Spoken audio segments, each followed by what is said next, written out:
Lynn Flynn, president of the Rowland Group. And I'm Chrissy Bedsworth, a partner with the Rowland Group.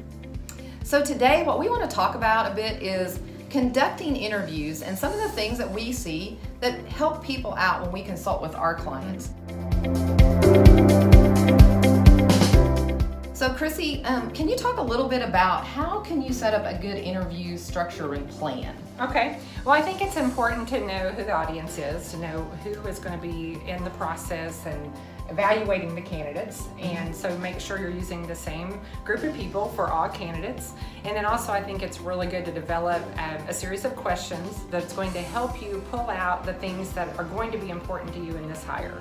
So you're looking for things that will pull out information about their experience, about their ethics, about their values, personality, all that type of thing. So really think through on the questions, on making sure you're asking the right questions that'll get that information that you want. Absolutely. And don't you think that it also helps to have some type of a rating sheet or I do. documentation so that you can refer back to it and do good comparison? Yes, because you may not be able to get together as a group and talk about it for a while, so you want to make sure you don't lose those thoughts and bullet points. So have a sheet for everyone to fill out that's conducting the interview so that they can put down their comments, any concerns, what they liked, what they didn't like, and then when you get together later and you can compare notes, and then hopefully that helps everybody come together on selecting the right candidate. Absolutely. And I think one thing we even talk about is don't go around and talk about it when you haven't gone through the whole process with every candidate,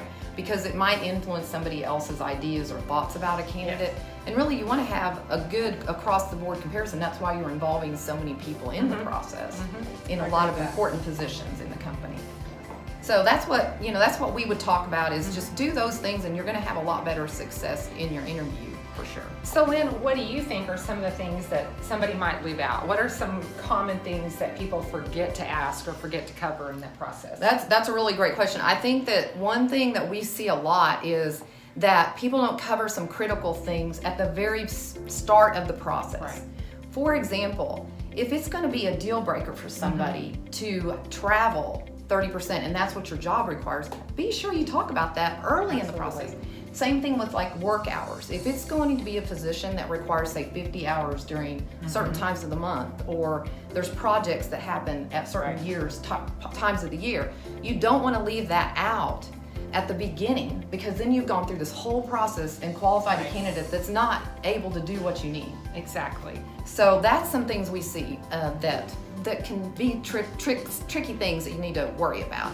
Other than that, we just hope that we can help our clients, and anytime we can be a resource to anybody in helping stage some better interview questions and do the best you can to hire the right people and get through the process, we'd be here as a resource for you. So thanks for listening today, and feel free to reach out to us anytime, and we love to talk about interviewing, don't we? We kind of do, really. It's kind of our thing.